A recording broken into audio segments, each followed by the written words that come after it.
Le 7-9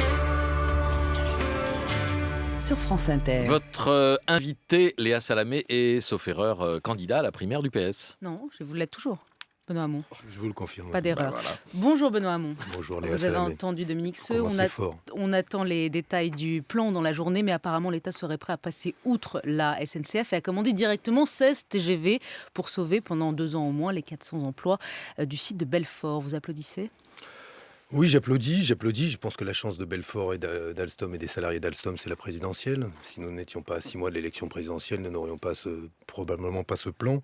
Et pendant que Alstom va être sauvé, je m'en réjouis. Il y a Ecopla dans l'Isère, qui est un des leaders, le leader européen des barquettes en aluminium qui pourrait fermer mercredi.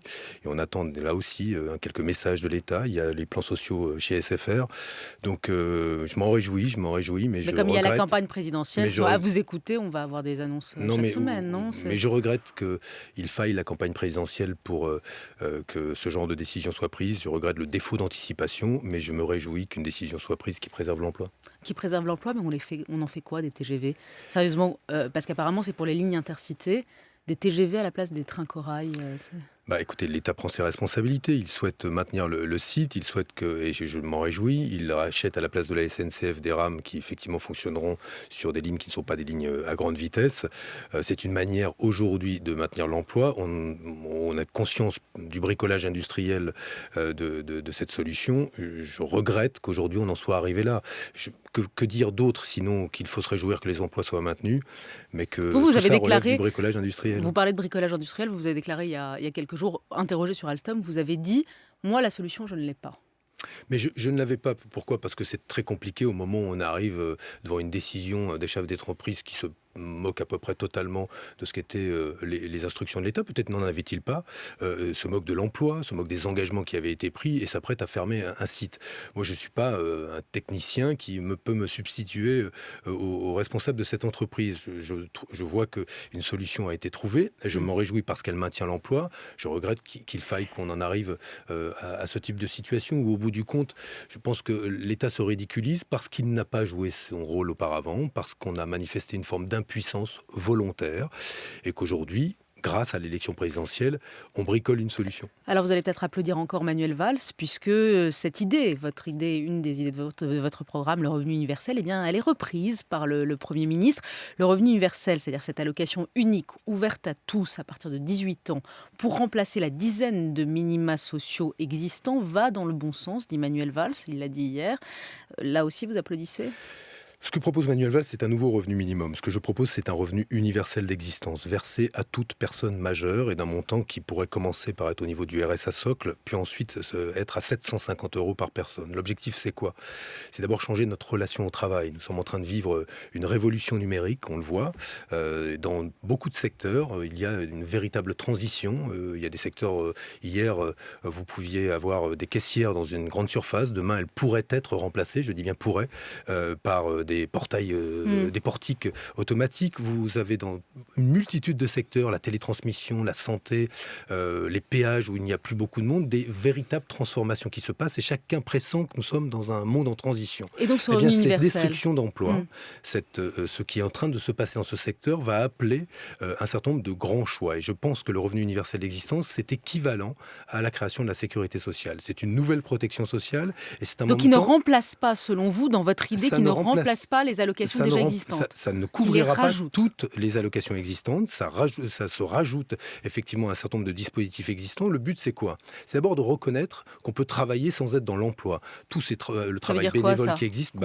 Quand aujourd'hui vous vous consacrez à l'entraînement d'un club sportif, quand vous consacrez au soutien à des personnes âgées isolées, vous rendez un service à la société, vous contribuez au lien social et ce travail n'est pas reconnu.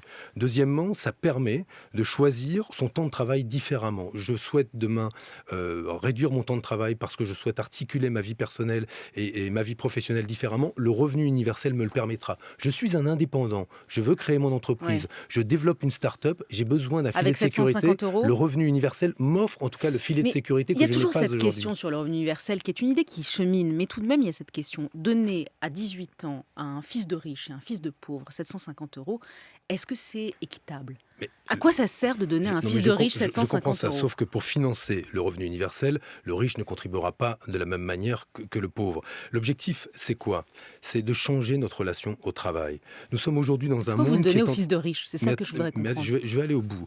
Nous sommes aujourd'hui dans un monde qui est un monde en transition. Et je le répète, essoufflement de nos modèles démocratiques. Nous produisons de plus en plus de richesses, mais avec beaucoup moins de travail humain nécessaire.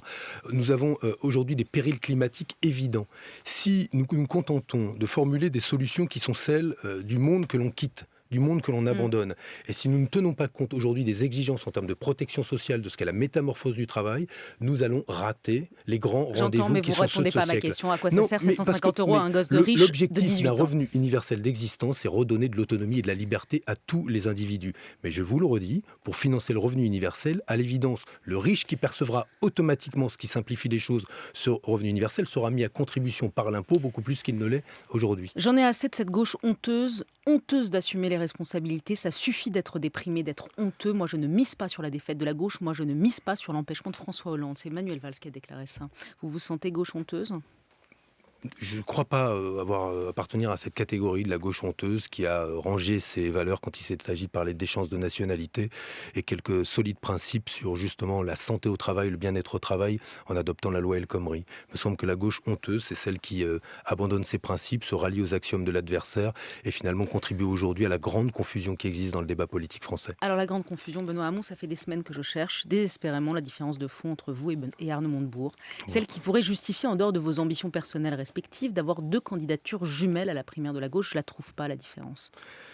Écoutez, moi je défends le partage du temps de travail, le revenu universel d'existence, une conception aujourd'hui de notre modèle de développement qui considère qu'on ne peut pas tout miser sur la croissance, parce que la croissance est devenue insoutenable sur le plan écologique quand on va la Je dis la chercher même aujourd'hui, chose.